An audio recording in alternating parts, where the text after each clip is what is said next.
નમસ્કાર દર્શક મિત્રો, ફાસ્ટ ન્યૂઝ ઇવનિંગ બુલેટિનમાં હું ઉદય રાવલ આપનું સ્વાગત કરું છું। બુલેટિનની શરૂઆત કરીશું ઉમરગામના મુખ્ય સમાચારોથી। ઉમરગામ પોલીસ દ્વારા વિવિધ વિસ્તારોમાં ચેકિંગ હાથ ધરાયું હતું। બુટલેગરોની યાદી પ્રમાણે પોલીસની કામગીરી પૂરજોશમાં ચાલી રહી હોય પોલીસ કેટલાક વિસ્તારોમાં ઘરે ઘરે ચેકિંગ કરતી નજરે પડી હતી। ગુજરાતમાં હાલ પોલીસ દ્વારા લુખ્ખા તત્વો અને બુટલેગરો સામે કાર્યવાહી થઈ રહી છે। ઉમરગામ પોલીસ દ્વારા પણ ચેકિંગની કામગીરી ચાલી રહી છે। ઉમરગામ પોલીસ મથકના પીઆઈ તથા સ્ટાફ ચેકિંગ કરતા નજરે પડ્યા હતા। ઉમરગામ તાલુકાના ઘણા એવા વિસ્તારો છે જ્યાં નાના મોટા અસામાજિક તત્વો સક્રિય બન્યા હોય હાલ પોલીસ આ મામલે કોઈ કચાશ રાખશે નહીં તેવું લાગી રહ્યું છે। ઉમરગામ પોલીસ મથક હદ વિસ્તારમાં પોલીસની કામગીરીથી અસામાજિક તત્વોમાં ડરનો માહોલ જોવા મળી રહ્યો છે। સરીગામ ઇન્ડસ્ટ્રીયલ એસ્ટેટમાં એસઆઈએ કચેરી ખાતે ઇન્ડસ્ટ્રીયલ એસોસિએશન ઔદ્યોગિક સલામતી અને સ્વાસ્થ્ય કચેરી વલસાડ અને વિદ્યુત નિરીક્ષક કચેરી વલસાડના સંયુક્ત ઉપક્રમે મૂળભૂત વિદ્યુત સલામતી અને સ્થિર વીજળી માટે સલામતી માર્ગદર્શન શિબિરનું આયોજન કરવામાં આવ્યું હતું। કાર્યક્રમમાં મંચસ્થ સ્થાને ઔદ્યોગિક સલામતી અને સ્વાસ્થ્ય કચેરી વલસાડના એમસી ગોયલ તથા એસઆઈએ કચેરીના હોદ્દેદારોની ઉપસ્થિતિ જોવા મળી હતી। માહિતીસભર કાર્યક્રમમાં સરીગામ જીઆઈડીસી ઔદ્યોગિક વિસ્તારના 100 થી વધુ પ્રતિનિધિઓ ઉપસ્થિત રહ્યા હતા। Patel, honourable secretary, Sarigam industrial association, આજ રોજ એસઆઈએ હોલ ખાતે ઇલેક્ટ્રિકલ સેફટી અને સ્ટેટિક ઇલેક્ટ્રિસિટી ઉપર આજે અમે એક સેમિનારનું આયોજન કર્યું છે। આ સેમિનાર કરવાનો મુખ્ય હેતુ જે અમારા ઉદ્યોગોમાં જે અકસ્માતો બને છે એ લગભગ આપ જાણતા જ હશો કે 70 થી 80% અકસ્માતો એવા છે કે જે ઇલેક્ટ્રિસિટીના કારણે બનતા હોય છે કે પ્રોપર અર્થિંગ ના હોવાના કારણે કે સ્ટેટિક ચાર્જના કારણે આવા અકસ્માતો બનતા હોય છે। આ અકસ્માતોને અમે કેવી રીતે નિવારી શકીએ એટલા માટે અમે આ સેમિનારનું આયોજન કર્યું છે।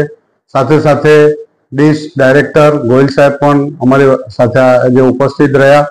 સાથે ચિરાગ પટેલ જે ઇલેક્ટ્રિકલ ઇન્સ્પેક્ટર છે વલસાડથી એમને પણ આજે અહીંયા ઉપસ્થિત રહ્યા અને બહોળી સંખ્યામાં ઉદ્યોગોમાંથી કર્મચારીઓ, અમારા કમિટી મેમ્બર્સ, ઓફિસ બેરર, અમારા પ્રમુખશ્રી આજ રોજ ઉપસ્થિત રહ્યા અને અમને 100% ખાતરી છે કે આવા સેમિનારો અમે હર મહિને કરીએ છીએ અને બધા સફળતાપૂર્વક પૂર્ણ થાય છે। Thank you very much. સાથે સાથે આ જે કાર્યક્રમો અમે કરીએ છીએ તેમાં વિવિધ ઇન્ડસ્ટ્રીઓ સ્પોન્સર બનતી હોય છે। એવી જ રીતે આજના કાર્યક્રમના સ્પોન્સર હતા અમારા મધુરા ટેક્સટાઇલ, એમના મેનેજમેન્ટનો અમે ખૂબ ખૂબ આભાર વ્યક્ત કરીએ છીએ કે એમને આજરોજ અમને સ્પોન્સરશિપ આપી અને આવી સ્પોન્સરશિપ આવનાર સમયમાં બીજા ઉદ્યોગો પણ અમને આપે તો અમને આના માટે આવા કાર્યક્રમો કરવા માટે અમને અમારો હેતુ અમારો સાર્થક થાય। ફરીથી એક વખત આપ સર્વનો આભાર। Thank you very much. Valsad જિલ્લાના પોલીસ રેકર્ડ ઉપર નાસ્તા પડતા આરોપીને ઝડપી પાડવા વલસાડ પોલીસ સક્રિય બની છે। વલસાડ મોગરાવાડી ઋષિકેશ એપાર્ટમેન્ટમાં રહેતા રાજા રમેશ રાજભર કે જે મિલકત સંબંધી ગુના આચરવાની ટેવવાળો હોય તે હાલ વલસાડમાં હોવાનું મેન્ટર તરીકે રાખેલા પોલીસ કોન્સ્ટેબલ ચેતન રમેશભાઈને માહિતી મળી હતી। આ પ્રોપર્ટી ઓફેન્ડર લાંબા સમયથી નજર બહાર હોવાના કારણે પોલીસ ઇન્સ્પેક્ટર ડીડી પરમારના માર્ગદર્શન હેઠળ વલસાડ સિટી પોલીસ સ્ટેશનના સર્વેલન્સના પીએસઆઈ ડીએસ પટેલ તથા સર્વેલન્સના સ્ટાફના માણસો દ્વારા પ્રોપર્ટી ઓફેન્ડર રાજા રમેશ રાજભરને લોકેટ કરી ચેક કરતા તેની સાથે અન્ય એક વ્યક્તિ તથા બાળ કિશોરી મળી આવેલ હતી। બાળ કિશોરી અંગે ઊંડાણપૂર્વક તપાસ હાથ ધરતા જિલ્લા કુશીનગર ઉત્તર પ્રદેશથી બંને આરોપી તેનું અપહરણ કરીને લાવ્યા હોવાનું જાણવા મળ્યું હતું। ગુજરાત પોલીસ દ્વારા હાલમાં સર્વિસ સંબંધી ગુના અને મિલકત સંબંધી ગુનાઓમાં જે આરોપીઓ પકડાયેલા છે એની પર પોલીસના એક વ્યક્તિને મેન્ટર તરીકે નિમવામાં આવેલ છે કે પોલીસનું કામ આ જે આરોપી છે એની હાલની પ્રવૃત્તિ શું છે અને ભવિષ્યમાં એ કોઈ જાતના આવા ગુનાઓ ન કરે એની પ્રવૃત્તિ વોચ રાખવાનું છે। જે અનુસંધાને વલસાડ સિટી પોલીસ વોચમાં હતી એમાં એક વ્યક્તિ કે જે આ નજર બહાર હતો એ આરોપી પર ઘણી વખત પ્રયત્નો કરવા છતાં પણ એની ભાળ મળતી ન હતી અને 2-3 દિવસ પહેલા અચાનક ખ્યાલ આવ્યો હતો કે આ વ્યક્તિ વલસાડમાં આવેલ છે, જેથી ટેકનિકલ સોર્સ અને હ્યુમન સોર્સ આધારે એની તપાસ કરતા એ વ્યક્તિ મળી આવેલ જેનું નામ રાજા રમેશ રાજભર છે અને જે અગાઉ ડુંગરી, બિલીમોરા અને વલસાડમાં જે ગુના દાખલ થયેલા એમાં પકડાયેલ છે। એની સાથે એક બીજી વ્યક્તિ પણ હતી, બંનેની પૂછપરછ કરવામાં આવેલ હતી અને પૂછપરછ દરમિયાન આ જે વ્યક્તિ હતી એને પણ ગુનો આચરેલાનું જણાવેલ હતું। આ જે આરોપી છે રાજા રમેશ રાજભર એ પોતે ઘરફોડ કરવાની ટેવ વાળો છે અને એની સાથે જે વ્યક્તિ મળે હતી એ વ્યક્તિની સાથે એક બાળ કિશોરી પણ હતી, જે કસિયા પોલીસ સ્ટેશન, જિલ્લો કુશીનગર, ઉત્તર પ્રદેશ. આ બાળ કિશોરીનું અપહરણ આ બંને જણા ત્યાંથી કરીને લાવ્યા હતા. આ બાળ કિશોરીનું મેડિકલ કરાવી હાલમાં બાળ સંરક્ષણ ગૃહમાં મોકલી આપવામાં આવે છે અને જરૂરી કાર્યવાહી અર્થે જે લગત પોલીસ સ્ટેશનને આ બાબતે જાણ કરવામાં આવે છે. નાના પોંડાથી ધરમપુર મુખ્ય માર્ગ ઉપર બિનઅધિકૃત રીતે ખેરના લાકડાની હેરાફેરી થતી હોવાની બાતમી રેન્જ ફોરેસ્ટ ઓફિસર HD પટેલને મળી હતી. બાતમીના આધારે રેન્જ ફોરેસ્ટ ઓફિસર અને તેમની ટીમ રાત્રિ પેટ્રોલિંગ કરી રહી હતી. પેટ્રોલિંગ દરમિયાન નાની વૈયાળ ગામ નજીક મુખ્ય માર્ગ ઉપર વાહન ચેકિંગ દરમિયાન શંકાસ્પદ પિકઅપ ગાડી આવતા તેને રોકવાનો પ્રયાસ કરવામાં આવ્યો હતો.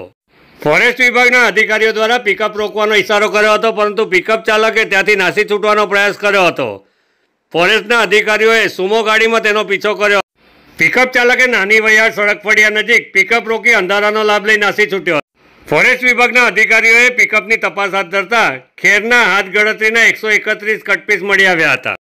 પિકઅપ વેન અને ખેરના લાકડાના જથ્થા મળી કુલ 3.5 લાખનો મુદ્દામાલ જપ્ત કરી આગળની કાર્યવાહી હાથ ધરવામાં આવી છે. મુંબઈ ખાતે રમાઈ રહેલી બ્લાઇન્ડ ક્રિકેટ ટુર્નામેન્ટમાં ગુજરાતના ખેલાડીઓએ ઉત્કૃષ્ટ પ્રદર્શન કરી ટુર્નામેન્ટ નામે કરી હતી. કપરાડાના પ્રતિભાશાળી ક્રિકેટરે 51 બોલમાં સદી ફટકારી મેન ઓફ ધ સિરીઝનો ખિતાબ મેળવ્યો હતો. મુંબઈ ખાતે બ્લાઇન્ડ ક્રિકેટરો માટે ટુર્નામેન્ટનું આયોજન કરવામાં આવ્યું હતું, જેમાં 8 જેટલા રાજ્યોની ટીમે ભાગ લીધો હતો. ટુર્નામેન્ટની ફાઇનલમાં ગુજરાતના ખેલાડીઓએ અભૂતપૂર્વ પ્રદર્શન કર્યું હતું. ફાઇનલ મેચમાં વિજય મેળવ્યા બાદ ખેલાડીઓએ વિજય ઉત્સવ મનાવ્યો હતો.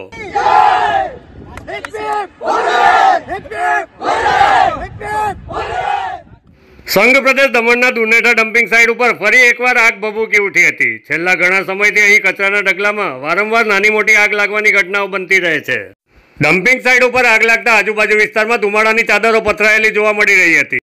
ઘટના અંગે જાણ થતાં ફાયર વિભાગના અધિકારીઓ ફાયર બ્રાઉઝર સાથે ઘટના સ્થળ પર આવી પહોંચ્યા હતા અને પાણીનો મારો ચલાવી આગ ઉપર કાબુ મેળવવા પ્રયાસો શરૂ કર્યા હતા. ભારે જહેમત બાદ ફાયર ફાઇટરોને આગ ઉપર કાબુ મેળવવામાં સફળતા મળી હતી. વલસાડ જિલ્લાના કપરાડા તાલુકાના સુથારપાડા તથા આસપાસ વિસ્તારના ખેડૂતોને શાકભાજી લઈને મોટા પોંડા સુધી જવું પડતું હોય, જ્યારે નજીકમાં સુથારપાડા માર્કેટ યાર્ડનું લોકાર્પણ કરાતા આસપાસ વિસ્તારના ખેડૂતોમાં ખુશીનો માહોલ જોવા મળી રહ્યો છે. એપીએમસી ચેરમેન મુકેશભાઈ પટેલની વિશેષ ઉપસ્થિતિમાં તાલુકા ભાજપ પ્રમુખ વિપુલભાઈ ભોયા, માજી ભાજપ પ્રમુખ રમેશભાઈ ગાવિત, અગ્રણી નાસિરભાઈ પઠાણ અને સભ્યો તથા ખેડૂતોની ઉપસ્થિતિમાં શાકભાજી માર્કેટ યાર્ડનું લોકાર્પણ કરવામાં આવ્યું હતું. આપવા માટે જવું પડતું હોય છે, તેની મેન કમાણી તેના આપણે વ્હીકલના આપણા ટ્રાન્સપોર્ટેશનમાં ખર્ચ નીકળી જતો હોય છે. એ પોસાય એવું નહીં અને વેપારી માટે પણ અહીંથી પાકને બોમ્બે કે સુરત પહોંચાડવો અઘરું થતું હોય છે. ત્યારે અહીં આપણે સુથારપાડા ખાતે આજે માર્કેટ યાર્ડનો શુભારંભ થયો છે. તો અહીંના ખેડૂત ખેતી કરીને અહીંયા જ પોતાનો પાક આપી શકે અને રોકડમાં એનું વળતર મેળવી શકે, એ આપણા માટે ખુશીની વાત છે.